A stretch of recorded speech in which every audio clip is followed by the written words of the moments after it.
the illegal refinery that was discovered in Rivers State. Without Due any arrest. diligence, the Navy officers, the Navy commander said, we carried out our due diligence. We put in all of the intelligence that we can put in to get to where this illegal refinery is. Yet there was no arrest. As if that was not enough. There was the case of the 20 medical students that were kidnapped in a state in Nigeria. Released. They were released, and the police are telling us That that they engaged in a gun battle. that they killed those people who masterminded it. Even And their I'm boss, no wondering- pictures. And there are no pictures of their face to see who they are and all of that. So we've seen cases like that. So the intelligence that cannot discover bandits, how come the intelligence is discovering a faceless account? So let's move this conversation Before we talk, there's a recent incident that happened in one of the northern states, in Kano, recently, where they abducted about 146 people and about 1,000 cows.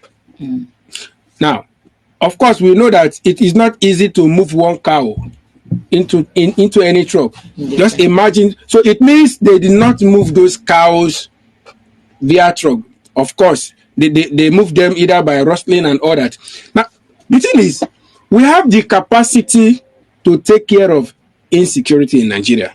If they say, there's this saying that a problem becomes a problem when people see it as a problem.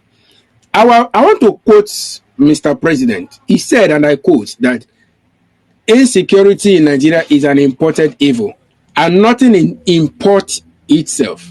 It means that there are people that are behind this insecurity, and that is why this intelligence cannot, of course, it's not an ordinary man that imports the level of insecurity or terrorism, banditry we are experiencing in Nigeria. So there are people who are benefiting from it. There are people who are behind it, and that is why they are not talking about it. They are not seeing it as a problem. So we have the capacity, we have the intelligence.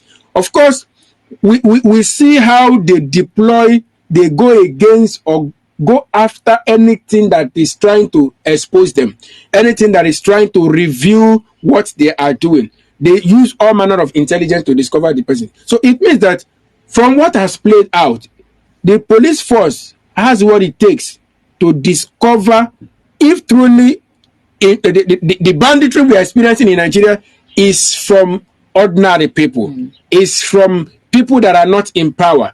They have the intelligence, they have all it takes to bring them out. And like I said, a time will come for, there's going to be a time for reckoning, where everybody is going to answer, because nobody will be in office forever. That's one thing the police and even the Mr. President should know about this. Nobody lives forever. Nobody occupies any position forever. No matter how manipulative, no matter how powerful you can be, no matter how you are able to buy everyone around you to yourself, nobody can occupy a position forever. So, and we should be careful of what becomes of us when we leave office, what becomes of our relative, what becomes of our children. Because sometimes even God said he's going to visit the iniquity of the father on the children. So if at the end of your service in office, because of the evil you have done to the people, and the people decide to visit your iniquity on your children and your relative, it is not, we should just be careful what we do. If the police can use all this intelligence to capture somebody who is revealing the truth, and they cannot use the same thing to fight crime, they cannot. I don't know who they are working because it for. is seeming like the system is actually in support of atrocities. Yes. The system is in support of banditry. The system is in support of insecurity. Because I'm just wondering, the intelligence that you use to discover somebody is operating a faceless account. I from the information I gathered, I heard that they got his contacts and every other his information from his KYC on Binance.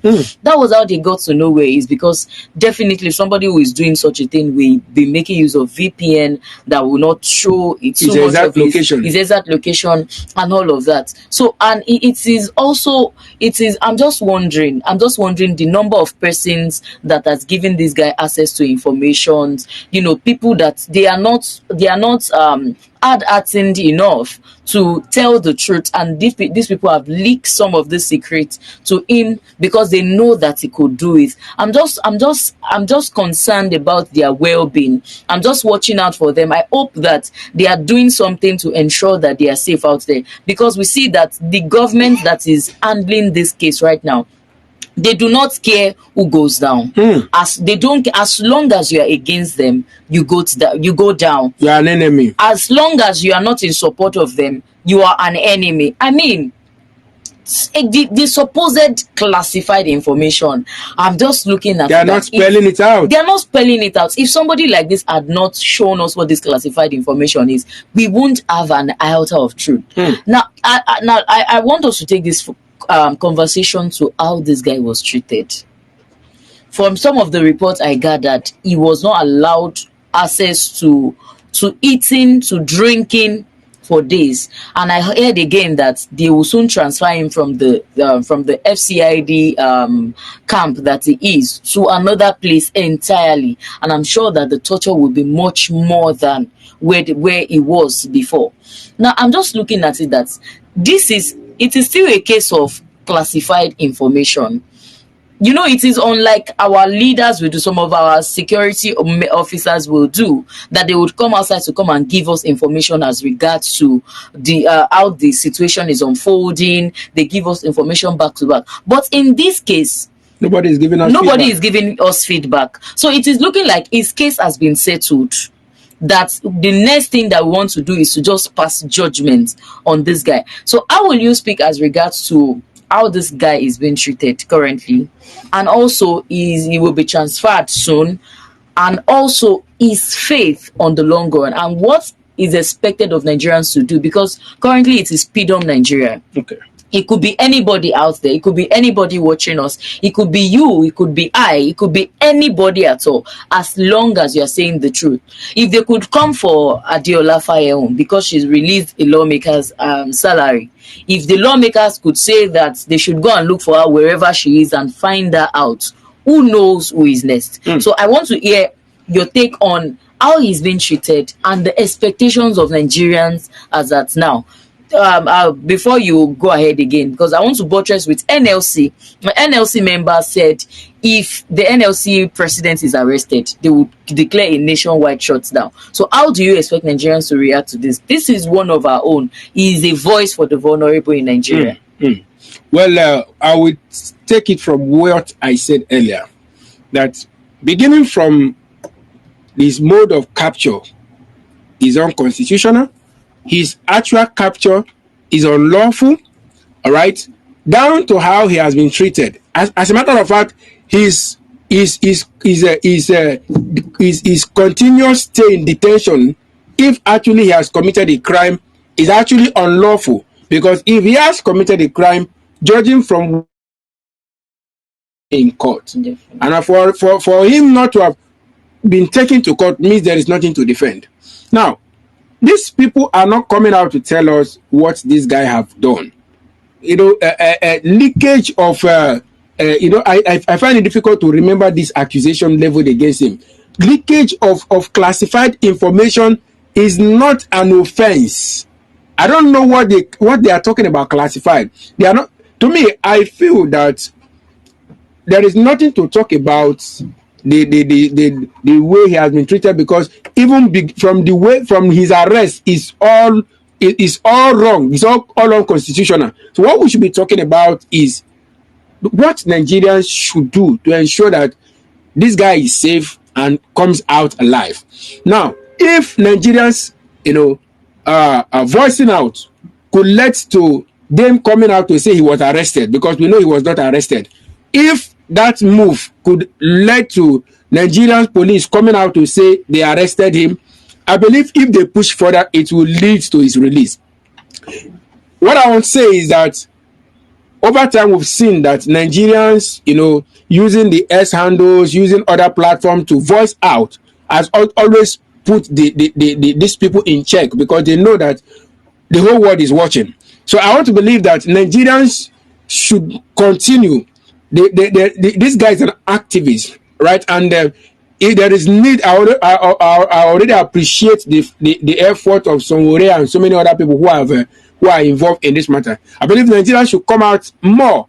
There was when we had the case of this guy, this musician that was killed, Mohbad. There was a nationwide protest. Yeah. If Nigerian youth can come out, if Nigerian people, because like you say, it can be anybody. Yeah, we have seen that these people are against the truth. So whoever says the truth, when I was taking a review this morning, I talked about what becomes the fate of Ngozi Okonjo-Iweala for coming out to say that Nigeria wouldn't have been where we are today if not for bad policies and all that. So we see that when you come out to say anything that is not in alignment to singing their praises, you become an enemy. So Nigerians can actually rescue this guy if we can come out, if we can voice out, can increase the volume of our voice. Definitely. And I believe Nigerians on X especially, they've been making noise.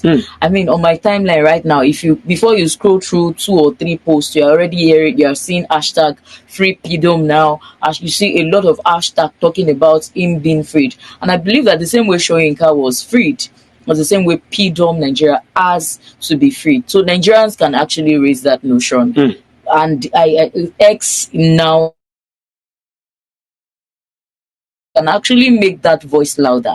Freedom Nigeria is an investigative journalist in Nigeria whose only offense is revealing the crimes of this administration, our leaders, some of the things that they are doing in secret, and helping vulnerable Nigerians. That is his only secret, and the Nigerian force has arrested this guy unlawfully. So Nigerians, it is high time that you arise for your own. I understand that we can't be on the same page. Countless times I go through his some of the information he released, and there are some things that they are not sitting well with me. But then, leaving bias aside, he has done a great job by helping 99% vulnerable and the oppressed in Nigeria, just as his name goes, as 99% oppressed. So it is high time that Nigerians come out and do the right thing. Air your voice and lend your voice in any way possible for the release of Pidom Nigeria.